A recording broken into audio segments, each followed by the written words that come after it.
গোপনে গোপনে চুপি সারে জামাত জিতেও যেতে পারে, এরকম একটা ধারণাও কিন্তু তৈরি হয়ে গেছিল। যখন তাফালিংটা বেশি হয়ে গেছে, জান্নাতের টিকিট বেশি বিক্রি শুরু হয়ে গেছে। বাংলাদেশ এখন রাজনৈতিক পরিস্থিতি যা, তাতে জঙ্গিবাদের উত্থান যদি কেউ বলে হওয়ার স্কোপ নাই, এটা আমি মনে করি চারণভূমি। আপনি দেখেন ধর্ষণ বলেন, খুন বলেন, চাঁদাবাজি বলেন, এটা তো হর হামেশাই ঘটছে। আমার কাছে বহু ভিডিও ধরা আছে, সবাই তো করতেছে। তো এটার ব্যাপারে ধরেন, আমি তো সালাউদ্দিন সাহেব পার্লামেন্টে অত্যন্ত ভালো বক্তৃতা দেন, ঠিক আছে, উনি তো একমাত্র রমনা ছাড়া কোনো জায়গায় ভিজিট করেছে বা কোনো ব্যবস্থা নিয়েছে, এটা আমার কাছে মনে হয় না। আমার বক্তব্য হচ্ছে, ধরেন হরকাতুল জেহাদ কি নিঃশেষ হয়ে গেছে? জেএমবি কি নিঃশেষ হয়ে গেছে? আনসারুল্লাহ বাংলা টিম কি নিঃশেষ হয়ে গেছে? আপনি বলেন, 5ই আগস্টের পরে প্রায় 60% থানা লুট হয়ে গেছে। 10,000 লাইসেন্স করা অস্ত্র, আপনার ইলেকশনের আগে সবসময় লাইসেন্স করা অস্ত্র জমা নেওয়া হয়, কিন্তু এবারে কিন্তু নেওয়া হয় না। 10,000 এখনো আছে।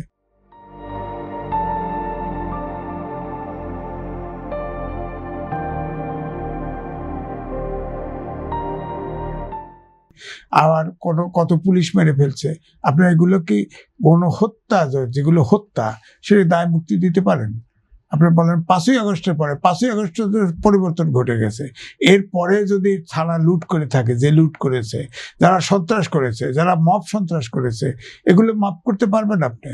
মাপ তো করতে যদি করেন, তাহলে এখনো তো ছোটখাটো মব সন্ত্রাস চলতেছে, তো এখনো চলতেছে। এই কারণে এখানে কঠোর আইন তো প্রয়োগ করতে, মুখে করলে তো হবে না। আপনার তো বিএনপি প্রায় 10,000 সদস্যকে, নেতাকর্মীকে বহিষ্কার করছে, এটা তো সমাধান না। বহিষ্কার করছেন, তার চাঁদাবাজি চলছে, সমস্যা নাই। আপনি আইন, পৃথিবীতে অন্তত 10 থেকে 15টা দেশে আইন আছে, আপনার দুর্নীতি করলে আপনার তাদের ক্যাপিটাল পানিশমেন্ট, অর্থাৎ ফাঁসির থেকে যাবজ্জীবন হয়। বাংলাদেশে আইন করেন না কেন? দুর্নীতির বিরুদ্ধে আইন করেন না কেন? সন্ত্রাসের বিরুদ্ধে আইন করেন না কেন? করছেন, কিন্তু একটা পলিটিক্যাল পার্টি জড়ায় করছেন যে আওয়ামী লীগ নিষিদ্ধ রেখে সন্ত্রাস বিরোধী আইন, এটা ওপেন এন্ডেড আইন হলে না। আজকে ধরেন, এখন ধরেন বিরোধী দল রাস্তায় নামলো, আইন শৃঙ্খলা পরিস্থিতির অবনতি ঘটলো, নিষিদ্ধ করে দিতে পারে। 10 বছর পরে, 20 বছর পরে, 100 বছর পরে আওয়ামী লীগ ফেরত আসলো, বিএনপিকেও নিষিদ্ধ করতে পারে। 5ই আগস্টের পরে আপনার 1974 সালে স্পেশাল পাওয়ার অ্যাক্ট ছিল, সেখানে কিন্তু এখনো আছে, সেখানে ডিটেনশন আছে। অর্থাৎ 1974 সালে স্পেশাল পাওয়ার অ্যাক্টে যদি কাউকে গ্রেপ্তার করা হয়, সে কিন্তু আইনের আশ্রয় পায় না, যতদিন সরকার মনে করে তাকে আটকায় রাখতে পারে। কারণ আওয়ামী লীগ ফিরবে বলে আপনি আশঙ্কা করছেন? না, ফিরবে আমি বলছি না, আমি বলছি যে 10 বছর, 100 বছর। এখন যদি অভ্যুত্থানের শক্তির ভিতরে এরকম টানা হেঁচড়া চলে, তাহলে তো ফেসিবাদ ফিরে আসার সম্ভাবনা ক্ষেত্র তৈরি হবে। তো তাদের তো ধরেন, যারা লুট করেছে, যারা হত্যা করেছে, যারা জড়িত, তারা তো ধরেন 1% বিদেশে ভেগে গেছে, আর বাকিদের তো দেশেই আছে, সমর্থক আছে। তো হয়তো লিডারশিপ নাই, তাই সংগঠিত হচ্ছে না। এখন লিডারশিপ যদি হয়, এমনি আলোচনা আছে না যে রিফাইন্ড আওয়ামী লীগ হওয়ার চেষ্টা চলছে, অমুক চলছে। তবে এটা ঠিক, শেখ হাসিনা সহজে আসতে পারছে না। শেখ হাসিনা আসলেই অভ্যুত্থানের শক্তিগুলো এক হয়ে যাবে। সুতরাং যদি এখন ধরেন আওয়ামী লীগ যখন শেখ হাসিনা প্রেসিডেন্ট হলো, তাকে বাইরের থেকে আনা হলো, তখন তো জিয়াউর রহমান ক্ষমতায়, তখন তো জিয়াউর রহমান কোনো ব্যবস্থা নেয় নাই, তো আওয়ামী লীগ সংগঠিত হয়েছে। এরকম একটি নিরাপদ ক্ষেত্র যদি আওয়ামী লীগ পায়, সংগঠিত হবে, কিন্তু শেখ হাসিনার সমর্থন লাগবে, অনুযায়ী এটা আমার লোক, তাহলে হবে। কিন্তু আওয়ামী লীগ এখন, শেখ হাসিনা তো এটা চায় না। শেখ হাসিনা তার ফ্যামিলির মধ্যেই রাখতে চায়, এটা অনির্ভর সূত্রে যদিও জানি। তো কিন্তু এখন ধরেন রিফাইন একটা আওয়ামী লীগ হলো, হওয়ার পরে আপনারা ধরেন বিএনপি সরকারে আছে, বিএনপি সরকার কিছু বললো না, তারা সংগঠিত হতে থাকলো। জিয়াউর রহমানের সময় হয়েছে না, যখন জহুরা তাজউদ্দিন মাঠে মাঠে বেরিয়েছে, কেউ তো বাধা দেয় নাই।